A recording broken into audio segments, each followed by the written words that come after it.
algo con R.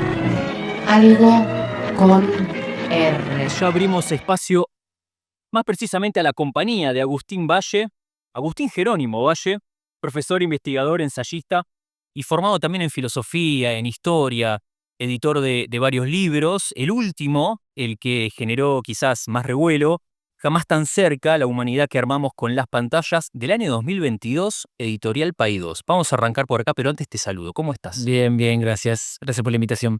Gracias por volver a la tribu. ¿No habías todavía conseguido conocer el nuevo estudio? Correcto, un avión, siento que estamos levitando.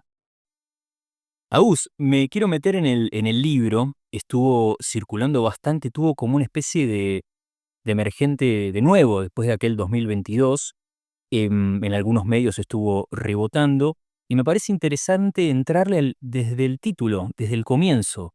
Ahí vos marcás rápidamente, jamás tan cerca, y después ingresando al libro uno descubre ahí una pequeña línea de un poema de César Vallejo que se completa, jamás tan cerca arremetió lo lejos. Un poema hermoso, 9 monstruos, se llama Los 9 monstruos. Imperdible. Es un peligro la cita ahí, porque uno se ve tentado de seguir con el libro o de ir a buscar a César Vallejo. Em, pero me interesaba arrancar por acá, sobre todo por las incógnitas que abre el título. Te pregunto, ¿qué es eso de lo lejos, que nombra lo lejos, y por qué se abalanza sobre uno en este momento? Mm. Lo lejos es algo muy, muy genérico, que como una idea que encuentro enunciada de muchos modos o con muchas metafóricas distintos en distintos autores o gente que pensó y escribió. Ahora que vos lo preguntás, pienso que quizás puse como título un pedazo de un poema porque como es una decisión de elegir la nomenclatura o la nominación o el lenguaje poético. Claro. Para nombrar ahí a lo que aparece como lo lejos, que podemos decir también lo ingrávido, lo abstracto, ¿no? En filosofía también se dice lo abstracto. Es decir, cosas que no podemos tocar, cosas que no son nosotros, ¿no? Y que digamos, respecto de las cuales igual vivimos como tomados, ¿no? Que nos toman cosas abstractas, incorpóreas, paraísos futuros, infiernos futuros, ¿no? Em, ídolos canónicos, cuerpos perfectos, imágenes de plenitud, mandatos, deberes, cosas que, un montón de virtualidades que no son sensibles y que sin embargo gobiernan la experiencia sensible, ¿no? Entonces la experiencia termina como ordenada y sometida y todo el tiempo preocupada y corrida por cosas que no surgen de la experiencia. Entonces lo lejos ha tenido muchas formas en la historia, ¿no? Como lo abstracto. Y el libro un poco trata algo que parece una gran novedad, que es como las tecnologías de comunicación, las pantallas y tal, y lo que le hacen a la humanidad, o lo que por eso se llama la forma, la humanidad que armamos con las pantallas, ¿no? Diferenciándome de pensar que las pantallas tienen impacto sobre o le hacen algo a la vida como si hubiera como una vida así natural y vienen las pantallas desde afuera. Claro. No, armamos un tipo de humanidad, una forma humana con las pantallas, la técnica. Y eso tiene muchas novedades porque es algo pero a la vez es como la estación actual de una historia, de una genealogía muy lunga, digamos, ¿no? De donde lo lejos está dominando la vida. Y jamás tan cerca porque ahora eso lejos, ese más allá que es más importante que este acá, lo tenemos en el bolsillo. Claro. ¿No? Lo palpamos como esa conexión con un más allá por el cual que organiza nuestro estado nervioso, ¿no? Y a mí me parece que hay que recuperar el asombro. Decir, che, la pucha, mirá lo que pasa. Mirá cómo se da forma a nuestra vida. em, y pienso que eso es un derecho de todos. Ujú.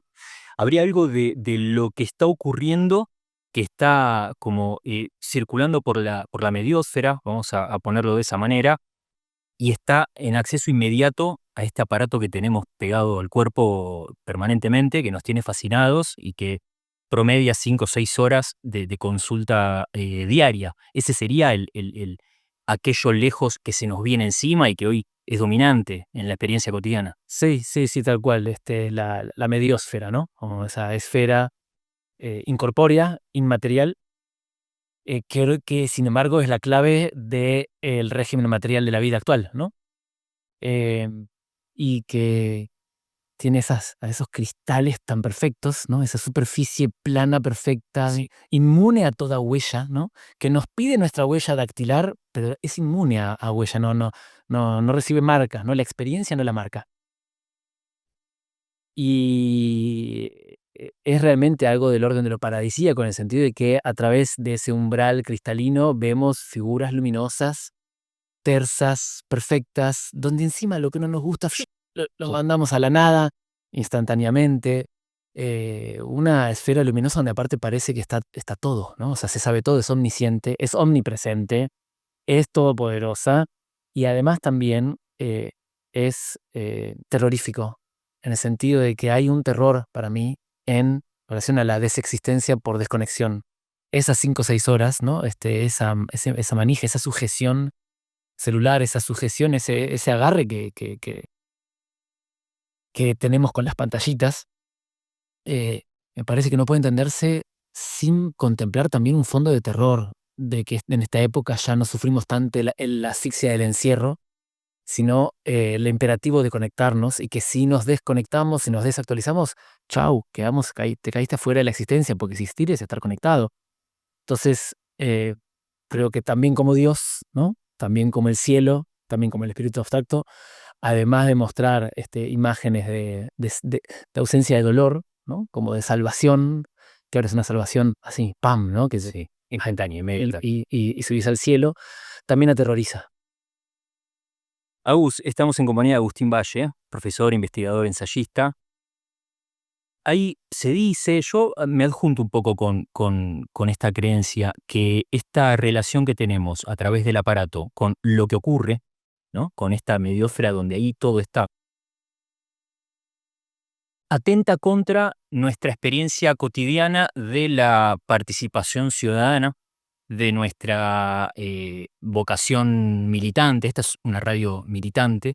Y la pregunta ahí si ahí no nos instala en un lugar de espectadores de lo que pasa, y eso desalienta la movilización, desalienta la participación, y eso no se vincula de alguna manera con cierta desencanto de la política en general, que electoralmente también se expresa. ¿Vos ves algo de esto? ¿Lo descartás? No, sí, o sea, estoy de acuerdo.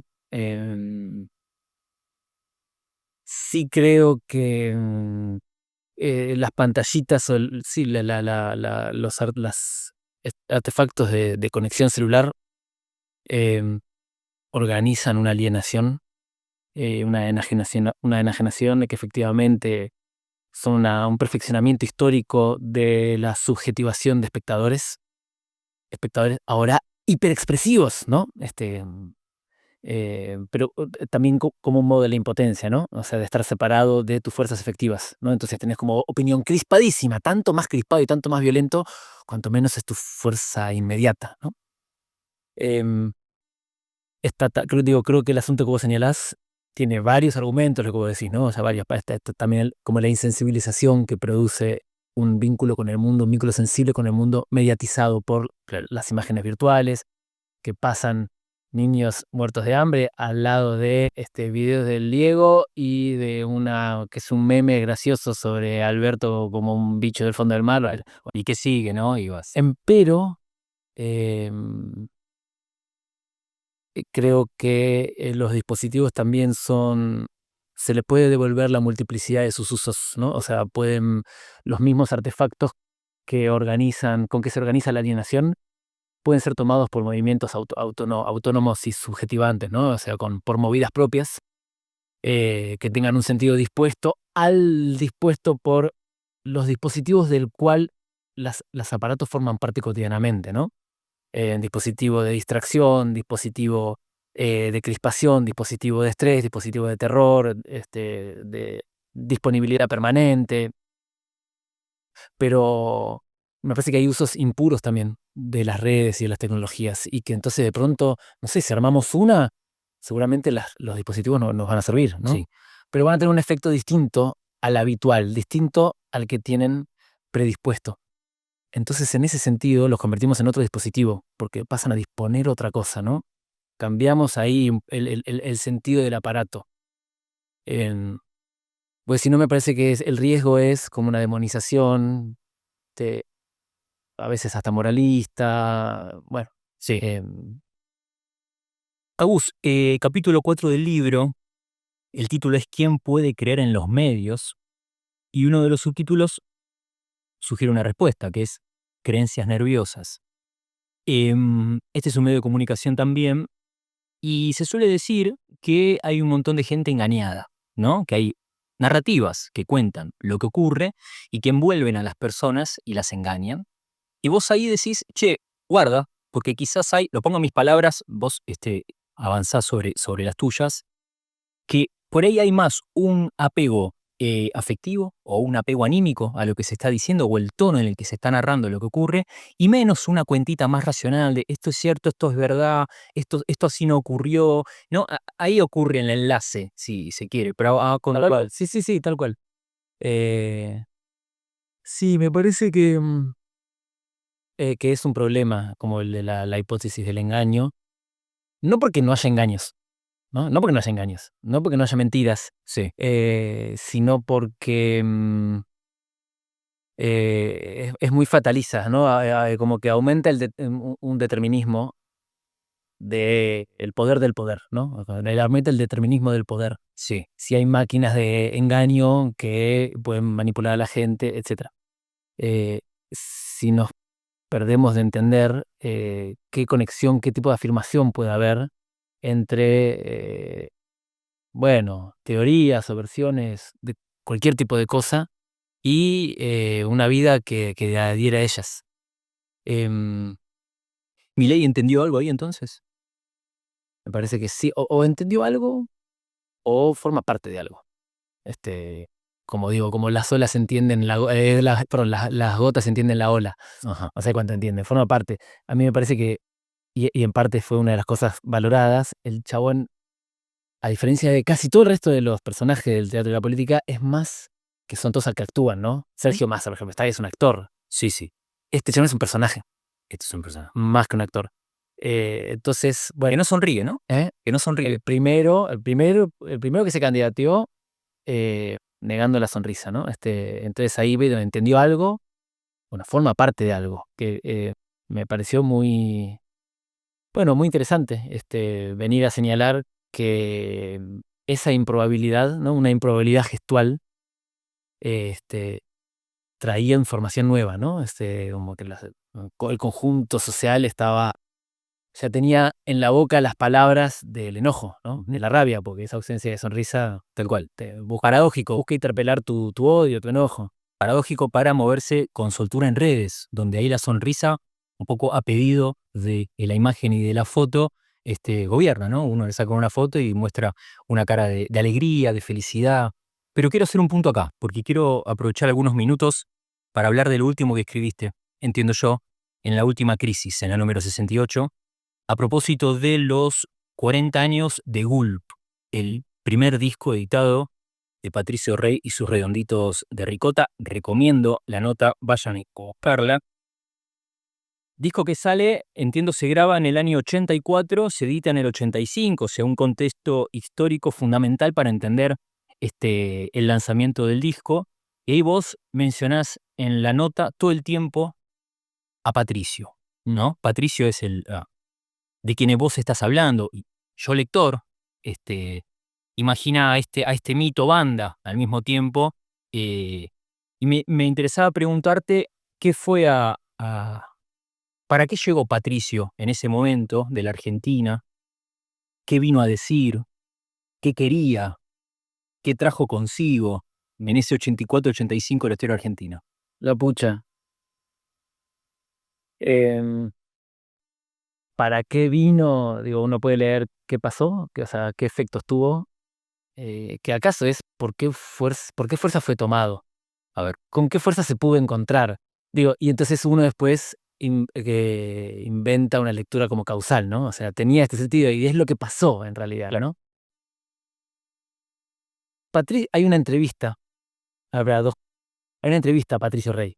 En la entrevista a Patricio Rey que le hace un reportero en Bruselas, a donde como que fue averiguando y llegó al dato de que Patricio Rey estaba en Bruselas. Claro. Y todo, bueno, una cita y lo meten en un coche, le tapan los ojos, bueno, Claro, todo era bien. una confusión porque Patricio Rey fue a buscar a Patricio Rey, pero Patricio Rey en realidad no lo iba a encontrar, no existía. No, pero lo encontró, o sea, es una entrevista, es ficticia a Patricio Rey, claro. Acabo de entender la nota. Es que escrita, pues está firmada por Norman Oyer-Moindi, que es un palíndromo o anagrama, perdón mi ignorancia vespertina, de los nombres de Indio y Guillermo. Guillermo era Guillermo Bailinson, el hermano mayor de Sky, ¿no? Por quien, de hecho, Sky y el Indio se conocieron, el hermano de Sky. Y en esa entrevista a Patricio Rey, donde entonces el Indio y el hermano de Sky hacen hablar a Patricio Rey dice cosas. Dice, por ejemplo, que, bueno, que sus preceptos básicamente tienen en el centro como principio ordenador al placer y a un abandono de la forma humana para acceder al estadio superior de la potencia humana, que es la forma de la fiesta. En la forma de la fiesta se produce el encuentro con las energías que abre el encuentro sin que los términos participantes sepan cada uno por separado cómo se hace la fiesta. Bueno, y cosas de ese tenor. Claro. Esto en medio de la dictadura. Gente que era secuestrada y cagada a palos por la cana, o que tenía amigos, o el hermano de un amigo desaparecido, o sea, y sin embargo, sostienen ahí la intención de la fiesta. O sea, ¿no? Ya como mínimo viene a complejizar un poco, porque tampoco es la fiesta de ABBA, ¿no? La fiesta cómplice, para nada. No es la fiesta cómplice. De miro para otro lado, ¿no? Entonces, yo creo que ese vitalismo sostenido en la noche, en la larga noche, les permitió no comerse tan rápido las promesas de la democracia, ¿no? Y empezar diciendo, che, esta vez la prisión te va a gustar, ¿eh? Y entonces hay como una paradoja, porque cuando es el terror, ellos sostienen la fiesta, y cuando es la primavera, ellos vienen a decir, los buenos están robando cine de terror.